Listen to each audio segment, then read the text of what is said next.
Olá, tudo bom, pessoal? Eu sou a professora Mônica e como vocês já devem ter visto, né, no cronograma de atividades, o tema da nossa aulinha de hoje é como identificar as alterações de pele e de nervos causadas pela hanseníase. Primeiro de tudo, espero que estejam todos bem, que todos estejam seguros, que estejam com saúde. Muito prazer, é sempre um prazer estar conversando um pouquinho com vocês, mesmo assim, né, à distância, de forma virtual. E vamos para a nossa aula.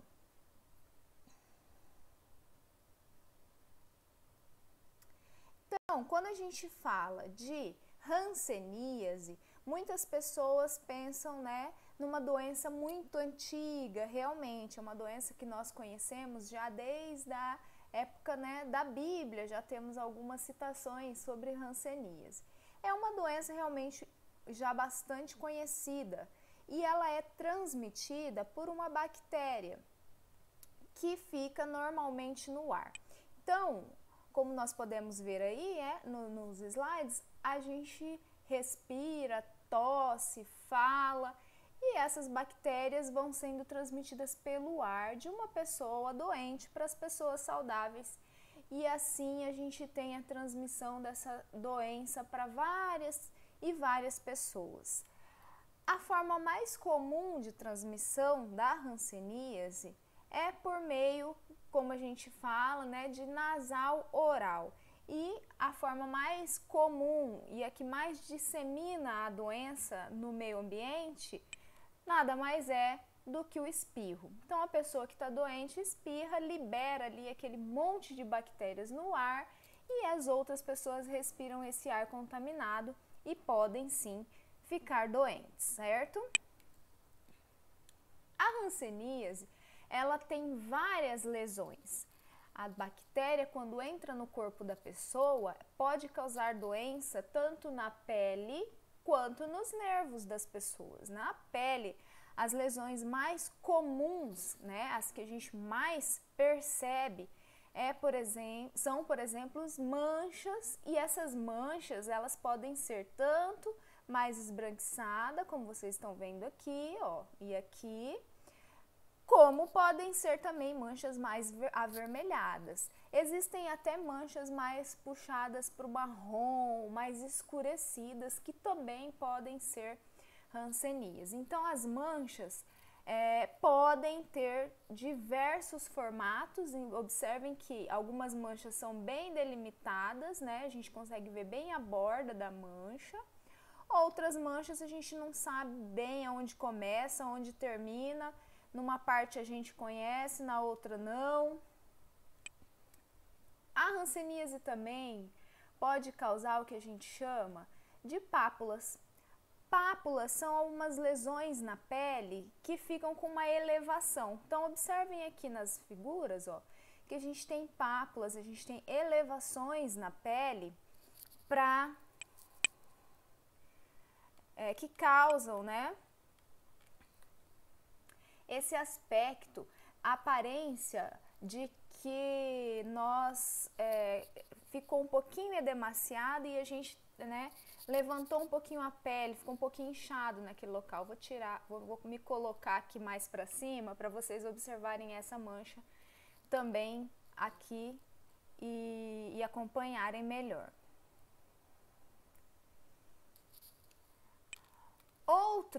Outro tipo de lesão muito frequente são as infiltrações. Vou voltar aqui, tá, gente? Desculpa. Voltamos. São as infiltrações. Infiltrações são alguns inchaços. Então, a pessoa fica com aquele edema, com aquele inchaço nas mãos, nos pés, aquele aspecto de pele brilhante, né? Outra lesão comum também são os tubérculos. Observem, gente, os tubérculos são lesões, a gente chama de tubérculos porque eles são caroços, né? Então pode ter poucos caroços, podem ter muitos caroços. Isso também é lesão. Então, às vezes a pessoa só tem caroço, ela não tem mancha nenhuma. Ou ela só tem edema e não tem mancha, ou ela tem todas essas lesões na pele, tá? Isso pode acontecer. Mas enfim, o que é importante? Já que pode ser uma mancha, pode ser um caroço, pode ser um edema, né? Como a gente viu, como que a gente vai suspeitar que é um caso, que nós estamos diante de um caso de hanseníase? A gente vai suspeitar por alguns outros sintomas, alguns outros sinais que a gente chama, né? Os principais são a dor ou espessamento dos nervos, então a pessoa sente dor nos nervos próximos, né, da onde tá aquelas lesões. Ela vai ter uma diminuição e uma perda da sensibilidade. Então, lembra que a gente viu que as manchas podem ser pequenas, podem ter diversas cores, as bordas podem ser bem delimitadas ou não, mas se ela tem diminuição ou perda de sensibilidade naquela mancha, isso é um sinal de alerta para nós em relação à hanseníase. Aqui vocês estão vendo, ó, o que a gente chama de teste de sensibilidade térmica. E nada mais é do que eu tenho uma mancha e eu coloco alguma coisa quente e alguma coisa fria, e a pessoa não consegue saber se está quente ou se está frio na hora que eu encosto, significa que ela perdeu a sensibilidade térmica. Isso é importante, porque às vezes ela sente dor naquela mancha, mas ela não sente temperatura na mancha. Isso significa que a lesão, a doença, ainda está nas fases mais iniciais. Então é possível que a gente consiga fazer um tratamento bem antes de ter as lesões um pouco mais agravadas, não é? Aqui na outra foto, a gente já está fazendo teste de sensibilidade dolorosa. Então ele deve estar espetando ali a ponta da caneta ou a ponta de trás numa agulha, não precisa machucar, não precisa furar, para saber se a pessoa sente. Todos esses testes a pessoa não pode estar olhando na hora de fazer, né? Senão não dá certo. Outra coisa importante que acontece, gente, está aqui embaixo, ó, é a perda da força dos músculos. Então, além dela perder a sensibilidade, ela ainda perde força dos músculos. Por quê?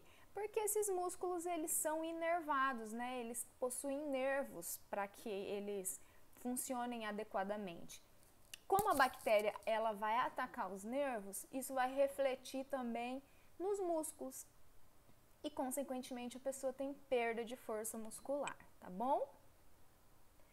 Além desses sintomas que eu disse para vocês, alguns sintomas gerais também têm que ser observados. Então, a pessoa tem uma mancha ou tem uma lesão. Além disso, a gente vai também procurar nela se ela tem edemas, né, de pés e mãos, ou seja, se ela tem inchaço nos pés e nas mãos, se ela tem uma febre, uma dor nas articulações, artralgia, dor nas articulações. Muito frequente, a pessoa tem entupimento, ferida ou ressecamento no nariz. A bactéria gosta dessa região de septo nasal e ela inclusive faz ali algumas deformações de septo nasal. Algumas pessoas até perdem essa porção, né, do nariz. Se a pessoa tem nódulos, se ela tem mal-estar geral, ressecamento dos olhos também é muito importante. A gente percebe muitos casos de pacientes com ressecamento no olho, o olho está sempre ressecado.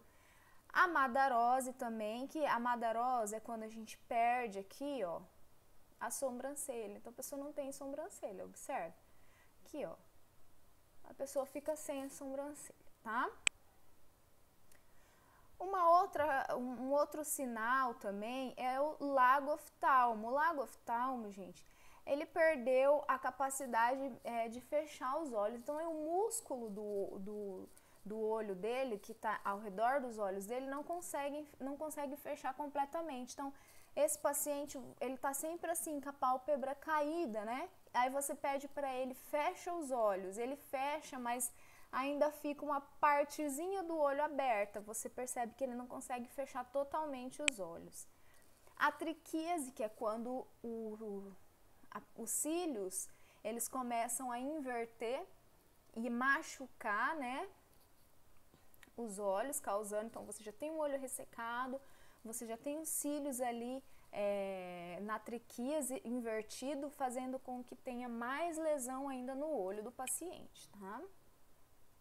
Bom, por fim, a gente tem o tratamento da hanseníase. Então, dependendo da gravidade da doença, dependendo de quantas lesões o paciente tenha, nós vamos indicar um tratamento. Como é uma bactéria, é um tratamento à base de antibióticos.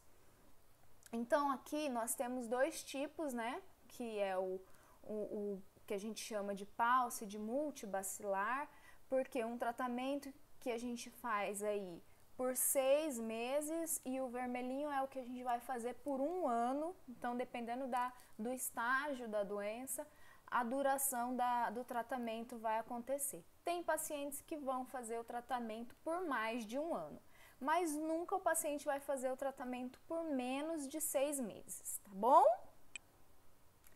Bom, agora que a gente aprendeu um pouco sobre essas manchas, sobre esses nervos, a gente vai fazer um teste. Eu vou passar algumas imagens para vocês e vocês vão olhar bem a imagem, observar, analisar e me dizer o que vocês acham de cada uma dessas manchas que vai aparecer aqui agora, tá bom? Essa mancha que vocês estão olhando aí na tela, vocês acham que essa mancha é hanseníase ou não é hanseníase? Se vocês acharem melhor pausar o vídeo e observar com maior tempo, podem pausar o vídeo e observar com paciência, com tempo, tá bom? Para nós, sim, é uma lesão de hanseníase. Ó, observem as bordas bem delimitadas, como em uma daquelas imagens que a gente viu no início, né, da aula.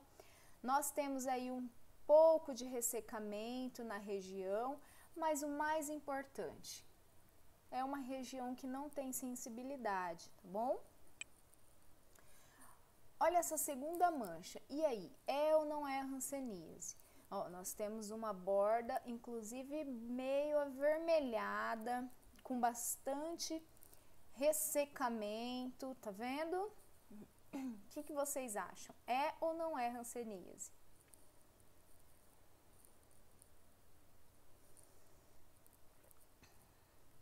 Nesse caso, a gente está falando de uma micose, tá bom?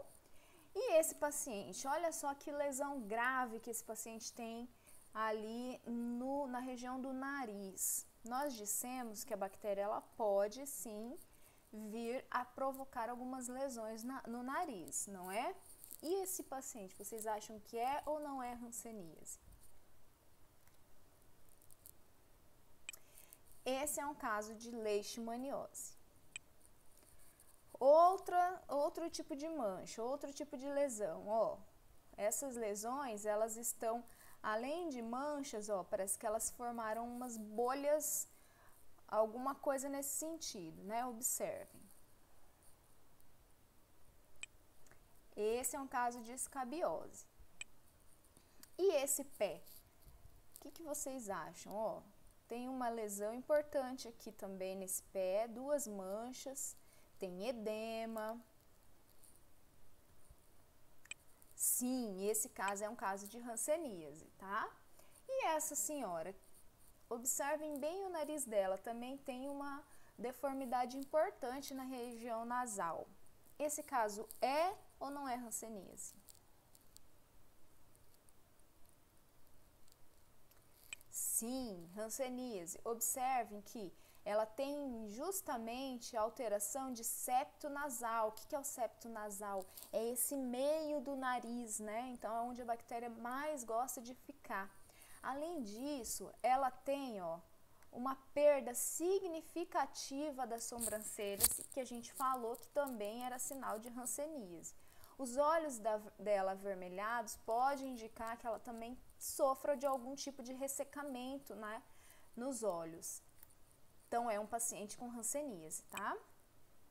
E essas manchas, são ou não são hanseníase?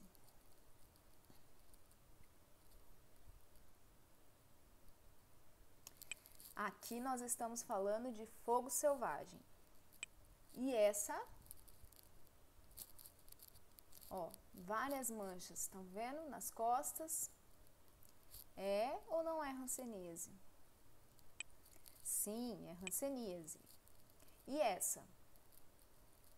Essa é uma mancha também que a gente vê muito, com muita frequência, vários pacientes com esse tipo de lesão de pele. Psoríase. E essa? É hanseníase ou não é?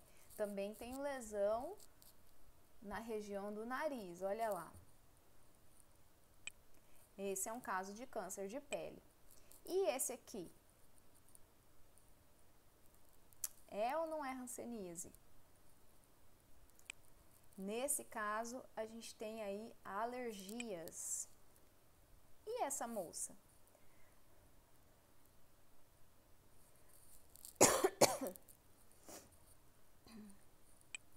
Aqui são as manchas normalmente causadas durante o período gestacional, né? O melasma. E essas outras manchas, ó, que tem até uma falta de pigmentação. O que vocês acham? São manchas bem menores. Sim, hanseníase. E aí, gente, vocês acharam difícil? Acharam muito difícil descobrir se é hanseníase ou não? Tem um jeito da gente facilitar as coisas. Observaram que as manchas elas tiveram todo tipo de característica, de cor, de tamanho. Então, para facilitar, a gente não pode esquecer que quando a gente suspeitar que aquela mancha seja hanseníase, a gente tem que primeiro perguntar, né, ou investigar se tem ou não tem diminuição ali da sensibilidade, se a pessoa sente ou não sente nada na mancha. Outra coisa, se tem ou não tem problemas nos nervos, né, perto ali nos nervos periféricos. E também se ela tem perda de força dos músculos. Além disso, a gente tem aqueles outros sintomas, né, os outros sinais mais gerais, que são os edemas de pés e mãos, as febres, os entupimentos e ressecamentos nasais, os nódulos, o mal-estar geral e o ressecamento dos olhos, certo? Então, quando vocês ficarem na dúvida, é só observar isso. Tem ou não tem perda de sensibilidade? Tem ou não tem algum? Não precisa ter todos esses sinais. Ou tem ou não tem algum desses sinais? Se for tendo muitos desses sinais, indica fortemente que é um possível caso de hanseníase, certo? Caso vocês conheçam alguém que tenha, né, alguma dessas manchas, ou que vocês perceberam ou suspeitam que tenham mais de um desses sinais e sintomas, o correto é a gente encaminhar essa pessoa para a unidade de saúde e lá ela vai fazer um teste, ela vai ser consultada, muito provavelmente por um enfermeiro ou por um médico, e esse teste, essa consulta é que vai ser capaz de dizer se é realmente hanseníase ou não, certo? Então, gente, para encerrar a aula de hoje, eu vou colocar aqui uns 3 ou 4 exercícios de fixação do nosso conteúdo. Vamos ver se a gente aprendeu tudo mesmo? Vamos lá. A hanseníase se transmite como? A. Por meio de água e alimentos contaminados. B. Em relações sexuais, transfusão de sangue ou compartilhamento de agulhas infectadas. Ou C. Por meio do ar, fala e secreções oronasais? Muito bem, letra C. Segunda pergunta. Os sinais e sintomas da hanseníase são principalmente A. Sintomas dermatoneurológicos, como lesões de pele e nervos. B. Dores abdominais, febre, vômito e diarreia. C. Dores na coluna, articulações, cefaleia e hipertensão. Muito bem. Letra A. Terceira pergunta. Se você encontrar um paciente com mancha e perda de sensibilidade, A. Encaminhar ao centro de especialidades médicas para o atendimento com um dermatologista, um especialista na área. B, encaminhar a unidade de saúde para atendimento com médico ou enfermeiro. Ou C, encaminhar ao pronto-socorro do hospital. B, encaminhar para a unidade de saúde para o atendimento com médico ou enfermeiro. Última pergunta, hein? Para prevenir a hanseníase, A, não ingerir água e alimentos contaminados e manter uma alimentação saudável. B, abrir as portas e janelas permitindo a circulação de ar e identificar os casos novos o mais cedo possível para tratá-los. E C, manter uma boa higiene pessoal e domiciliar, manter os animais domésticos limpos e sem parasitoses. Muito bem, quando a gente abre portas e janelas, a quantidade de bactéria, caso tenha bactéria naquele ambiente, diminui pela circulação de ar, certo? E quando eu tiver um caso novo, assim que eu começo o tratamento, cerca de 2 semanas depois, aquele paciente não elimina mais a bactéria. Então, quanto mais cedo eu identificar e tratar, menos pessoas vão se infectar, não é mesmo? Gente, muito obrigada por terem acompanhado minha aula até aqui. Espero muito que todos estejam, mais uma vez, que todos estejam bem e em paz. E ainda vou deixar para vocês aí uma mensagem final que diz: revolucionário é todo aquele que quer mudar o mundo e tem coragem de começar por si mesmo. Certo? Tudo de bom para vocês, até a próxima e mais uma vez, espero que estejam todos muito bem. Tchau, tchau!